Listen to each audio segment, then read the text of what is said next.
অভয়চরণ মুখোপাধ্যায় ও নিস্তারিণী দেবীর মেয়ে আমি জ্ঞানদানন্দিনী। ভারতবর্ষের প্রথম সিভিল সার্ভিস অফিসার সত্যেন্দ্রনাথ ঠাকুর, ওনার সহধর্মিণী হয়ে এই ঠাকুর বাড়িতে আমার প্রবেশ। আজ মনে পড়ে সেই সমস্ত কথা।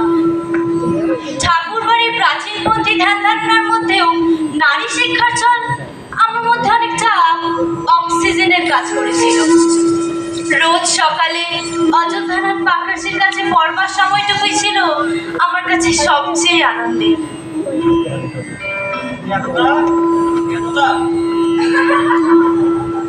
কাল আমি ডিরেক্ট যাব, ইচ্ছে ছিল তোমাকেও যাবো, কিন্তু বাবা মশাই কিছুতেই রাজি ছিল। এবার আমি তোমায় কাল ভোরে আমার স্বামী চলে গেলেন ইংল্যান্ডে। ওনার না খুব ইচ্ছে ছিল আমি ওনার সহযাত্রী হই, কিন্তু মহর্ষি নিষেধের গণ্ডি পেরিয়ে তার সাথে যাবার ছাড়পত্র আমার মিলল না। এই চুন সুরকির সুবিশাল প্রাসাদ থেকে আমার মুক্তি মিলল না।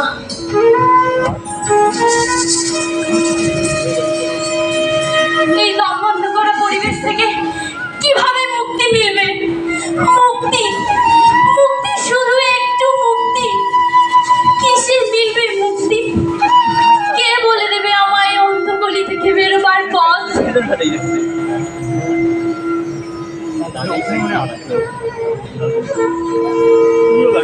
কালো ফিরছে। আমার মনে হয় ওই বয়ে নিয়ে আসবে এক মুঠো রোদ্দুর।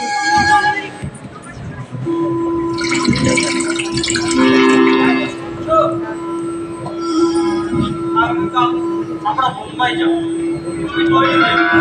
আমি মুম্বাই যাব,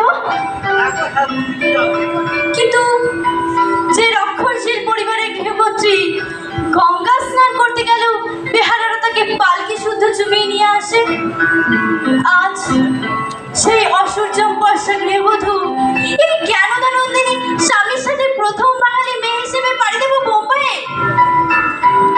কিন্তু কি পরে যাবো আমি? এই আট পরে শাড়ি? না না না, আমি এসব পরতে পারবো না। ঠিক আছে, তো ভাবিনি, দেখি কি করা যাবে। দেখো তো এটা করা যায় কিনা। এ বাবা, এটা পড়তে হবে আমার?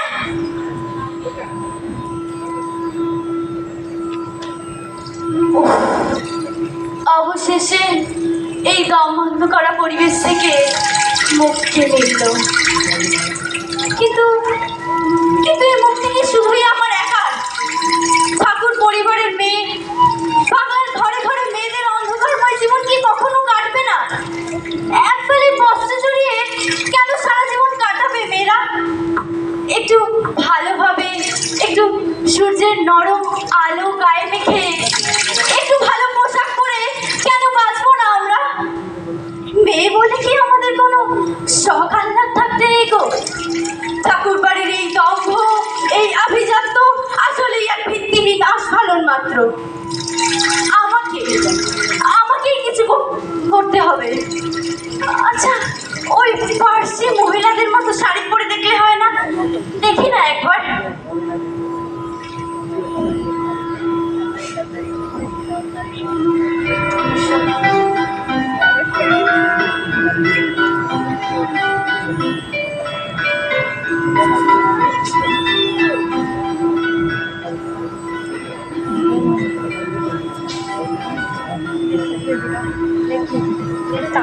বাহ, বেশ সুন্দর হলো তো ব্যাপারটা। কি সুন্দর লাগছে। পারে, মেয়েরাও পারে ভালোভাবে সুন্দরভাবে বেঁচে থাকতে। এর সাথে আর সুন্দর করে পারিজাতের জ্যাকেট। এভাবেই তোমাদের এই জ্ঞানদানন্দিনী আজকের এই শাড়ি পরার পদ্ধতিটি সেদিন প্রথম প্রচলন করেছিলাম।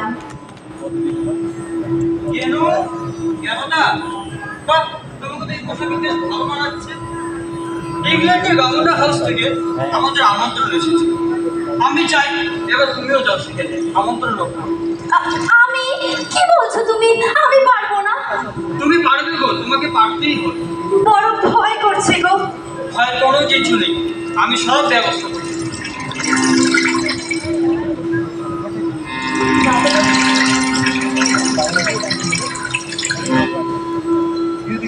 আজ ফিরলাম ইংল্যান্ড থেকে।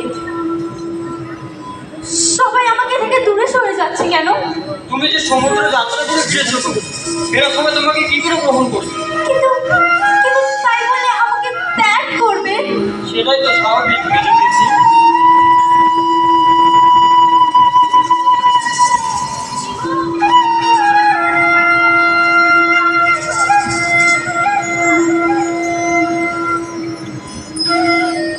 আমাকে ধর্মতে দোষ, আমার বানানো কাপড়ে দোষ নেই। শেষ পর্যন্ত আমাকে বেরিয়ে আসতে হলো ঠাকুর বাড়ি থেকে। ঠাকুর বাড়ি থেকে বেরিয়ে আসলেও ঠাকুর বাড়ির সকলের সাথে আমার সুসম্পর্ক ছিল। আমার আধুনিক মানসিকতা, রুচি, জন্মদিন পালন ঠাকুর বাড়ির এই প্রজন্মের কাছে ছিল দারুণ আকর্ষণের। আমার ফটোগ্রাফিতে ঠাকুর বাড়ির সকলেই নিজেদের প্রতিবিম্ব দেখেছিল। ওই যে ঠাকুর বাড়ির যেসব ছবি তোমরা আজ দেখতে পাও, সে সবই এই ক্যানাডা নন্দিনীর তোলা। আজ রবি আসবে আমাদের নতুন বাসায়। ওই তো রবি এসে গেছে। এসো রবি, এসো। রবি, তোমার প্রতিটি সৃষ্টি আমায় মন্ত্রমুগ্ধ করে। ইচ্ছে করে তোমার সৃষ্টিতে নিজেকে যুক্ত করো। আচ্ছা, তোমার নাটকগুলো মঞ্চস্থ করলে হয় না? কেন করা যাবে না? একদম ফাটাফাটি লাগছে দেখতে, বল? না লাগবে না, এই লাগতে হবে না। শুধু ঠাকুর বাড়ি দেখতে